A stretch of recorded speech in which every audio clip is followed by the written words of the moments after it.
So it is a wrap on 2025, and it was really an amazing year here, already making bloopers here.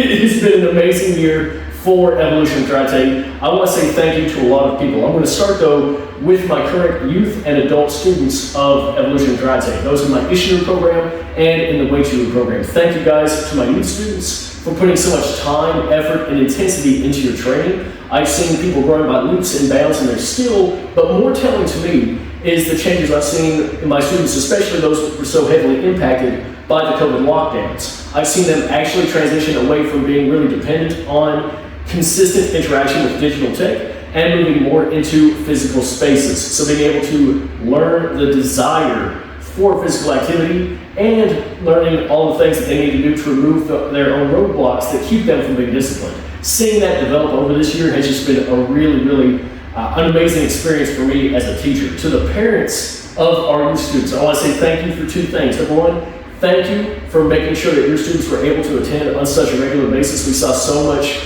more class attendance this year than we have in any year before, but also in making sure that they had a very fertile mind and life so that they were actually able to enjoy their practice here at class and practice when they're at home. It's very obvious that the environment that you're creating in their homes is conducive to them actually learning and growing in the art of karate. To my adult students, I want to say thank you so much for being so industrious in your training.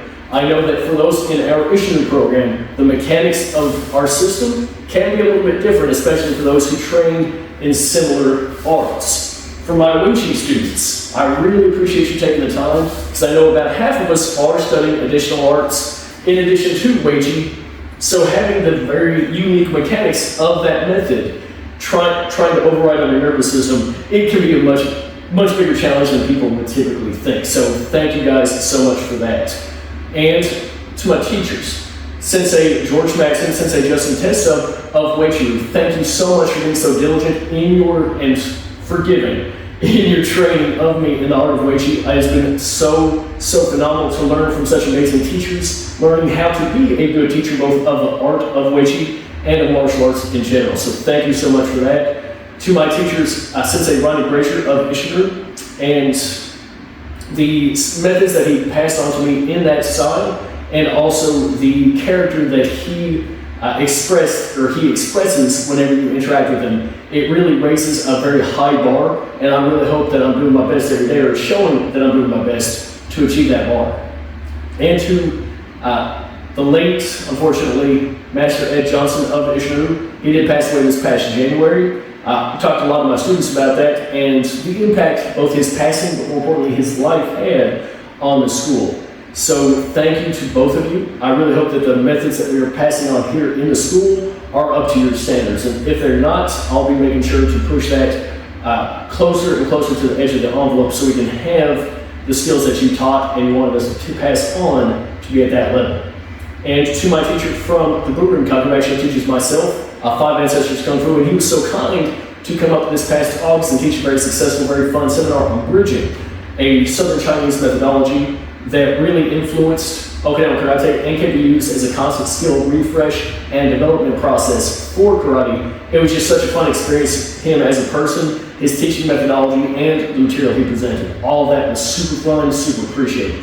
And he's also teaching Coach Rhonda, my wife, Matayoshi Kobudo. She is still a student of his, and she will, as long as she's willing to train in Kobudo, she's very excited to grow in that method. So thank you for that. To my wife, Rhonda, she is Coach Rhonda here at the school.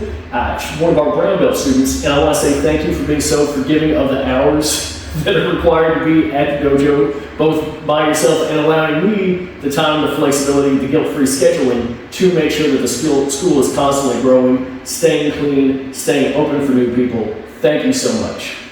So everybody that's watching right now, even if you've never been a part of the Evolution family, I want to say thank you. Whether you've left a good comment, negative comment, no comment at all, any interaction or no interaction, thank you for being here. I hope you have a Merry Christmas. I hope you have a happy Cody's birthday, because my birthday, of course, is December 31st. I'm sure you're all getting ready to celebrate. You might notice outside, they always have fireworks, so that's great. But we'll be doing Beat the Reaper here on December 31st, starting at 8 a.m. on this very dojo floor. We'll go through 42, if I can get my fingers right there, kata and forms from our Kung Fu method. Then we'll be going to Legendary Fitness and Prairie Road to finish off the weights themed around the number 42. It's going to be a lot of fun. We've got some really cool stuff going with that. So thank you guys so much for being here for it. I'm so happy, so thankful, and so blessed to have had the 2025 that we've had at Evolution Karate, and I'm really looking forward to seeing what happens even in the first month of 2026. So with all that said, Merry Christmas, Happy New Year, Happy Cody's birthday to you, and have a great one. I'll see you in January.